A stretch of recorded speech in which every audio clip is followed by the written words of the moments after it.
2008년 1월 2일 평양중앙당 청사. 이름은 리종수였다. 나이 48. 조선노동당 중앙위원회 비서. 김정일의 직속 참모. 그는 회의실에 앉아 있었다. 김정일 앞에서, 그리고 또 다른 고위급 간부들 앞에서. 동지들, 올해는 중요한 해다. 우리는 강성대국의 문을 열어야 한다. 김정일의 목소리였다. 그의 선글라스 뒤에서 눈빛이 움직였다. 리종수는 고개를 숙였다. 올바른 자세, 올바른 태도, 올바른 표정. 23년을 이 자리에서 했다.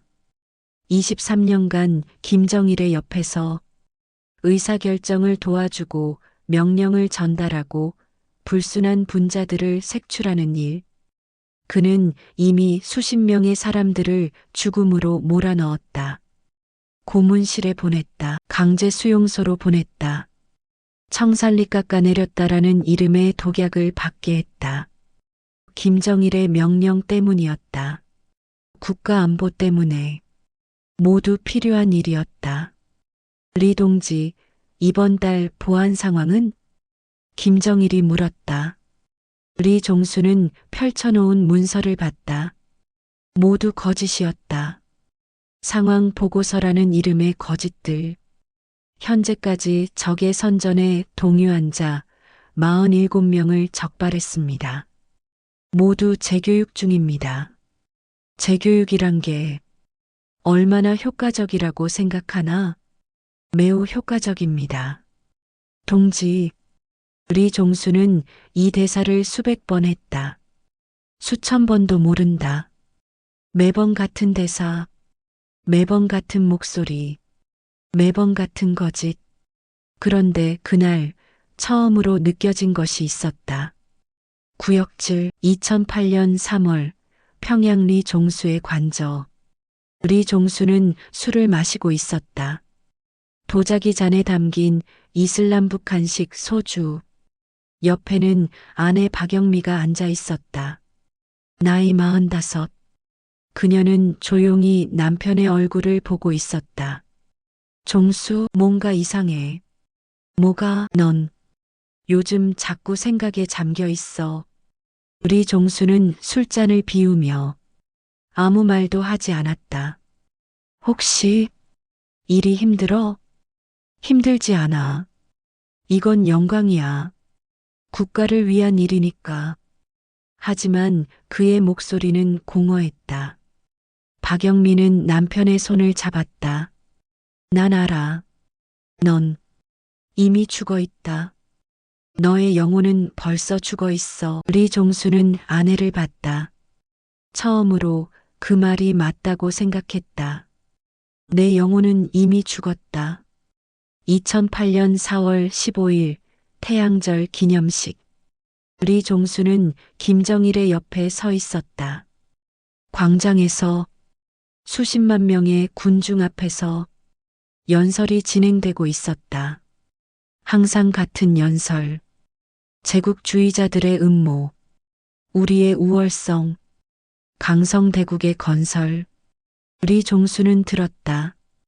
하지만 들리지 않았다. 그 순간 군중 속에서 누군가 쓰러졌다.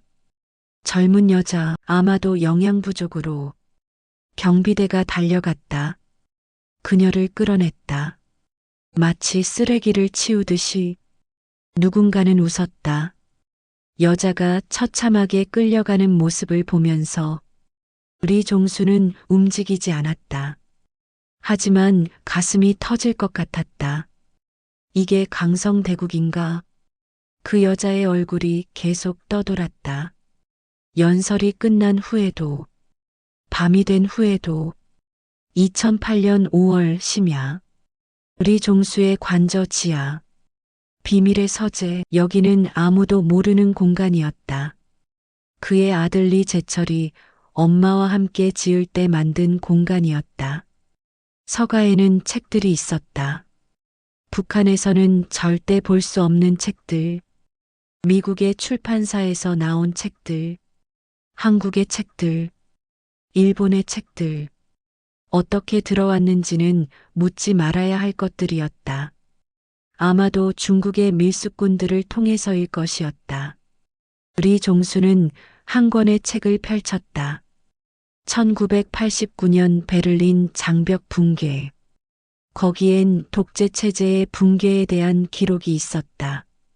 동독, 소련, 그리고 그 후의 자유. 그는 또 다른 책을 펼쳤다. 인권. 그 책에는 이렇게 쓰여 있었다. 모든 인간은 태어날 때부터 존엄과 권리에 있어 자유롭고 평등합니다. 리 종수는 울었다. 처음으로 밤중에 혼자서 내가 한 일들, 내가 명령한 죽음들, 그 모든 것이 뭐였단 말인가? 2008년 6월 저녁, 리 제철은 아빠를 찾았다. 지하 서재에서 아빠, 여기 있었어? 제철은 24살, 평양 엘리트 대학을 다니고 있었다. 아버지처럼 당 간부가 되기로 예정된 젊은이. 응, 책을 읽고 있었어. 이 책들이 모두 금서잖아. 리 종수는 아들을 봤다. 아들의 눈에는 아직도 순수함이 남아 있었다. 제철아, 너는 이 나라가 좋아? 뭐라고? 이 나라에서 행복하니? 제철은 조심스러워했다. 이런 질문은 함정일 수 있었다. 아버지라도, 아버지, 그런 질문을 하면 위험합니다. 위험해? 넌 자유라는 게 뭔지 알아? 아버지, 제철이 놀랐다. 리 종수는 아들의 어깨에 손을 얹었다. 미안해. 내가 미쳤나 봐. 아버지, 위험해요. 이런 생각들은 난 안 위험해. 난 이미 끝났어. 2008년 7월 1일, 리 종수는 결정했다. 탈출, 그것이 유일한 길이었다. 하지만 그건 죽음을 의미했다. 조선노동당 중앙위원회 비서가 탈출한다? 그건 배신이었다. 그리고 배신자는 죽는다. 아내 박영미도 죽을 것이었다. 제철도, 딸리 미영도, 그래도 살아야 한다. 이 나라에서 죽는 것보다는 리 종수는 계획을 세우기 시작했다. 중국으로 가는 길, 베이징, 그리고 그 너머. 하지만 그 전에 할 일이 있었다. 2008년 7월 8일 중앙당 청사. 리 종수는 마지막으로 김정일을 만났다. 동지, 이번 달 상황은? 모든 상황이 안정적입니다. 적의 침투 시도도 원천 차단했습니다. 거짓이었다. 하지만 그건 중요하지 않았다. 그런데 리 동지, 최근 근무 태도가 어떻게 변했구나. 뭔가 고민이 있나? 김정일의 눈이 예리해졌다. 그 눈은 지난 30년 동안 수많은 배신자들을 간파했다. 리 종수의 심장이 튀어나올 듯 했다. 고민이라니. 그런 게 없습니다. 동지, 정말 내 느낌에는 넌 뭔가 다르게 보여. 침묵이 흘렀다. 몇 초간의 침묵은 영원처럼 느껴졌다. 아무것도 아닙니다. 동지, 피로일 뿐입니다. 김정일은 리 종수를 몇 초간 더 봤다. 그리고 웃었다. 피로. 그렇지. 좋아. 휴가를 가져라. 원산의 관광지에서 쉬어라. 내가 권할게. 감사합니다. 동지, 리 종수는 절했다. 그 휴가 나는 가지 않을 것이다. 2008년 7월 10일 밤 자정, 리 종수는 가족을 깨웠다. 박영미, 제철, 미영. 우리 지금 떠나야 한다. 뭐, 지금? 응, 이것만 가져. 여권, 돈, 그리고 사진들. 아내는 남편의 진지한 표정을 봤다. 그것이 모든 것을 말해 주었다. 그럼, 우리는 돌아오지 않을 거야. 가족은 준비했다. 20분 만에 모든 것을 정리할 시간은 없었다. 그들은 몰래 나갔다. 리 종수의 운전사 김철호의 차로. 김철호는 리 종수의 오른팔이었다. 벌써 알고 있었다. 이날이 올 것을. 부장님, 중국 연락처가 준비되어 있습니다.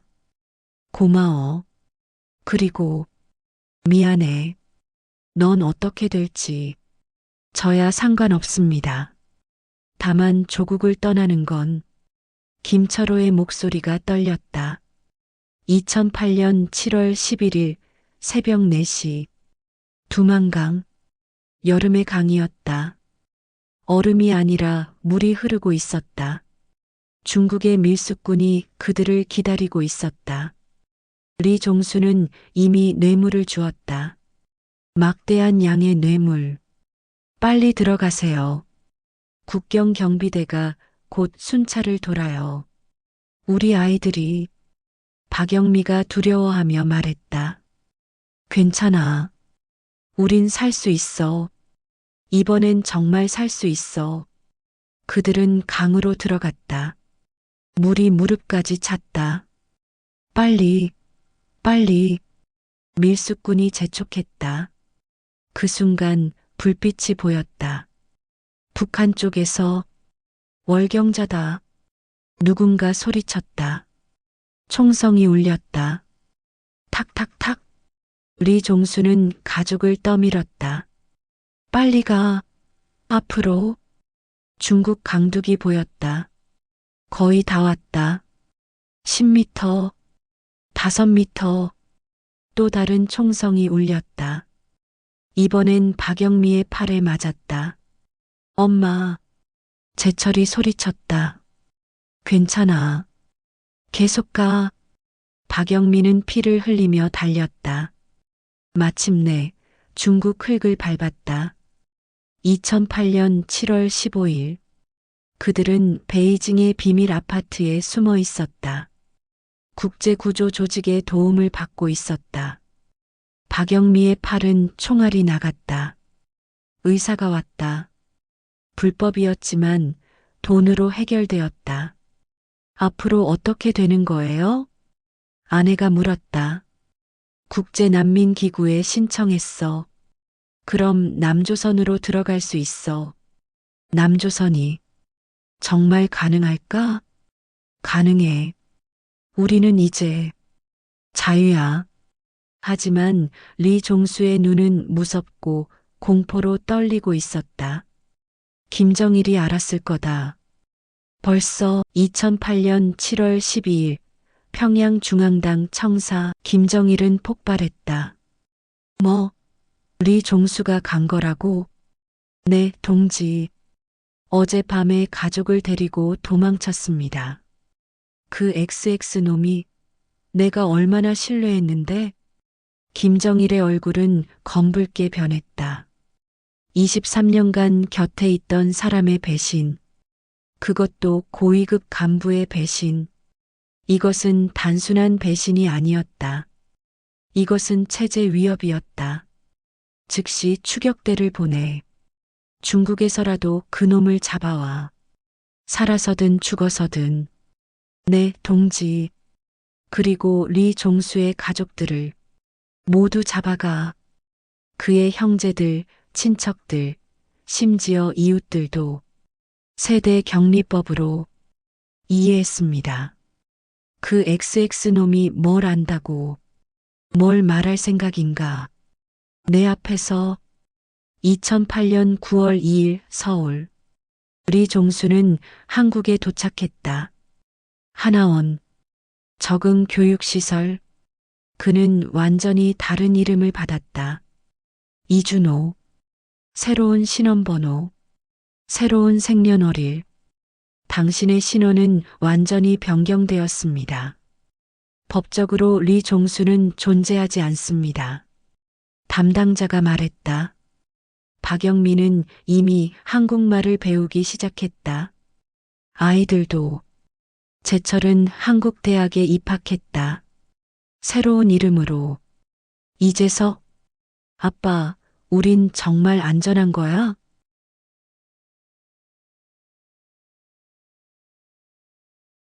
제철이 물었다. 응, 이제 정말 안전해. 하지만 리 종수의 눈은 항상 창밖을 봤다. 마치 누군가 자신을 찾고 있을 것 같이. 2012년 4년 후, 이준호리 종수는 대학원 교수가 되었다. 국제관계학, 북한 정치, 아이러니했다. 그는 자신이 경험한 것을 가르쳤다. 하지만 자신의 정체는 숨겼다. 북한의 권력 체계는 절대 독재입니다. 그 안에서 인간의 가치란 존재하지 않습니다. 학생들이 열심히 필기했다. 하지만 교수의 목소리는 떨리고 있었다. 마치 증언하는 사람처럼.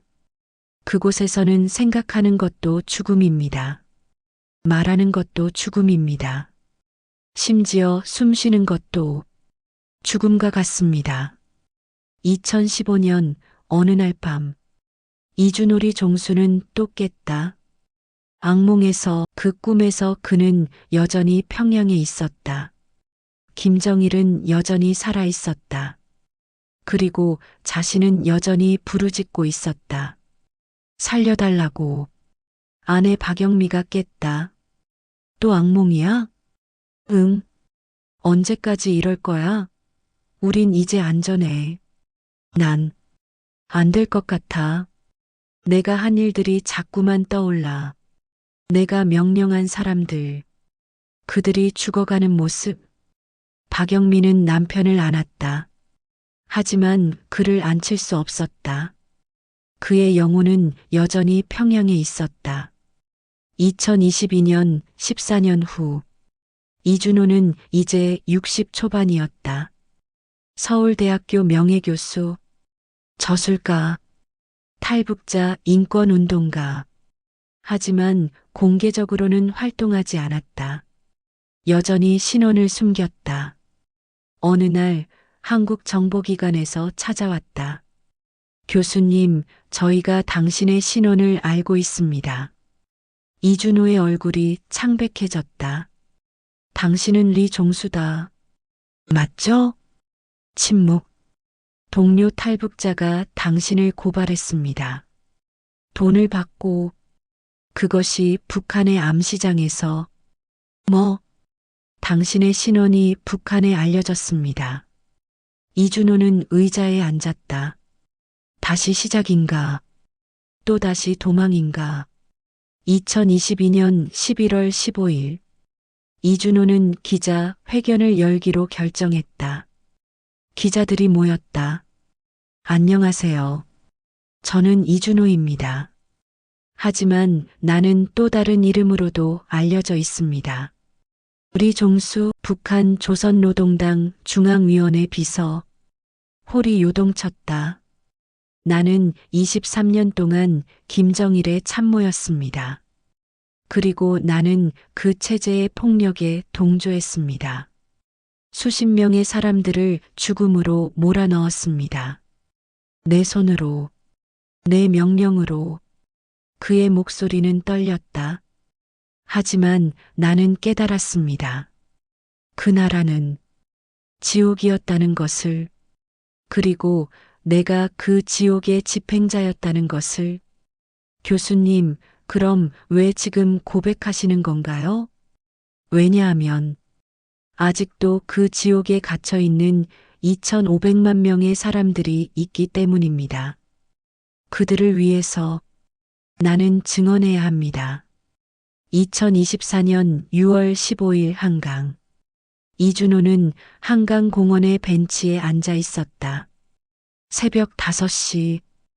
해가 뜨고 있었다.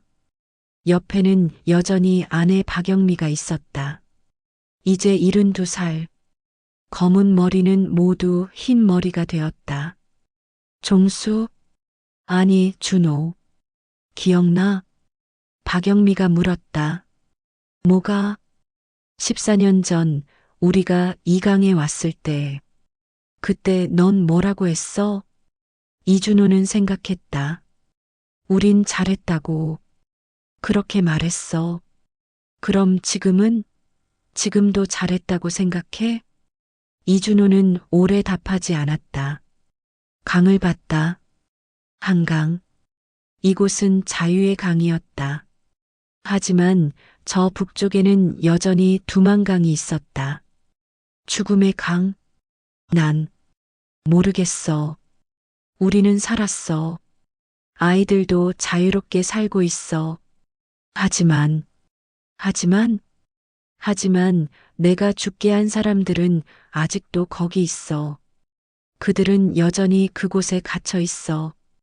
그들은 여전히 죽어가고 있어. 박영민은 남편의 손을 잡았다. 그래서 넌 증언했어. 몇 년을 증언했고, 국제법정에도 나갔고, 책도 썼어. 우리가 할 수 있는 모든 것을 했어. 충분해? 박영민은 대답하지 않았다. 대신 한강을 봤다. 햇빛이 물 위에 반사되고 있었다. 충분하지 않을 거야. 영원히 충분하지 않을 거야. 하지만, 하지만, 하지만 우리가 죽기 전에 한 사람이라도 더 깨어날 거야. 내 말을 듣고, 내 책을 읽고, 내 증언을 알고, 누군가는 그곳을 떠날 거야. 이준호는 아내를 봤다. 그런 일이 일어날까? 일어났어.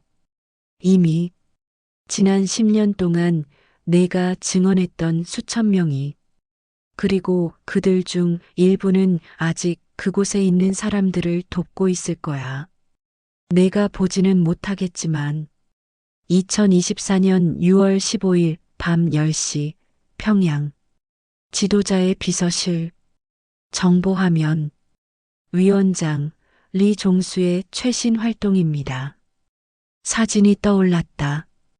이준호의 사진. 한강공원에서 아내와 앉아 있는 사진. 김정은은 사진을 봤다. 그리고 웃음이 나왔다. 하지만 그건 웃음이 아니었다. 광기였다. 그 XX놈이 계속 사는군. 네, 위원장. 그리고 그의 증언은. 증언? 뭐해? 그걸 막아. 이미 국제인권단체들이 막아. 그 영상을, 그 기사를, 그 모든 것을. 하지만 이미 늦었다. 인터넷은 국경이 없었다.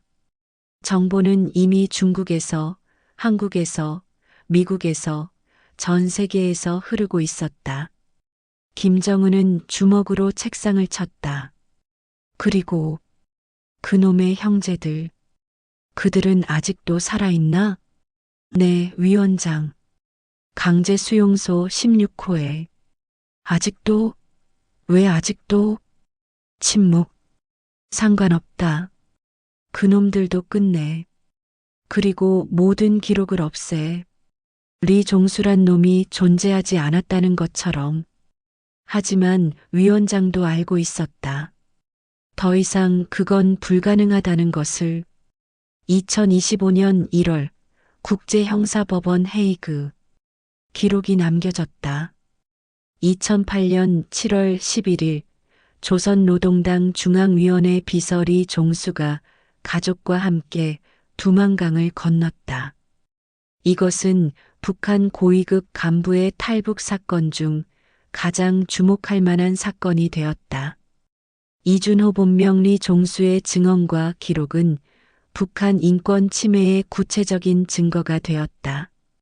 그의 증언을 통해 강제 수용소의 실체, 고문 관행, 그리고 체제의 작동 방식이 국제사회에 공개되었다.